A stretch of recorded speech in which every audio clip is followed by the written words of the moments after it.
Kenapa nggak dibina dulu? Kenapa dikejar-kejar kayak maling? Kenapa dikejar-kejar kayak koruptor? Koruptor aja nggak dikejar-kejar kayak begitu.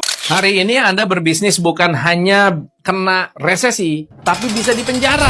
Firlino Rahim, pemilik toko mama khas Banjar, ini bukan koruptor. Dia hanya pengusaha kecil, jual ikan asin yang ingin memberi makan keluarganya dan buka lapangan kerja. Tapi satu hal dia lupa, belajar, aturan main. Di bulan Desember 2024, tokonya didatangi aparat. Beberapa produk tidak mencantumkan label kadaluarsa. Produk disita, Firly ditetapkan sebagai tersangka, dan dunia kecil usahanya runtuh. Dia ditahan, istrinya harus ngurus anak balita sendirian, usaha tutup, karyawan kehilangan pekerjaan, dan semua orang bertanya-tanya, kenapa nggak dibina dulu? Kenapa dikejar-kejar kayak maling? Kenapa dikejar-kejar kayak koruptor? Koruptor aja nggak dikejar-kejar kayak begitu. Yang merugikan negara sedemikian besar. Ini toko kecil yang sebetulnya masih bisa diingatkan, yang bisa disuruh koreksi. Ini aparat ngejar, nyecernya luar biasa. Ini bukan masalah soal hukum.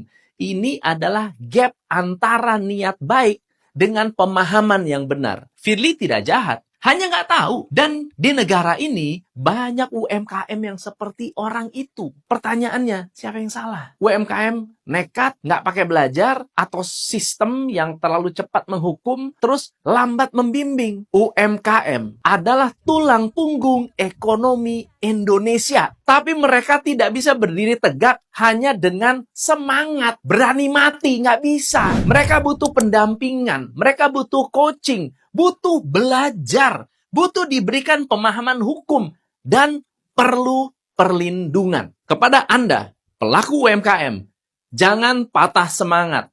Jangan hanya belajar jualan. Belajar bertanggung jawab karena produk Anda enak itu nggak cukup. Tapi juga harus aman, legal, berizin, dan ada indikasi-indikasi pentingnya yang disampaikan ke masyarakat.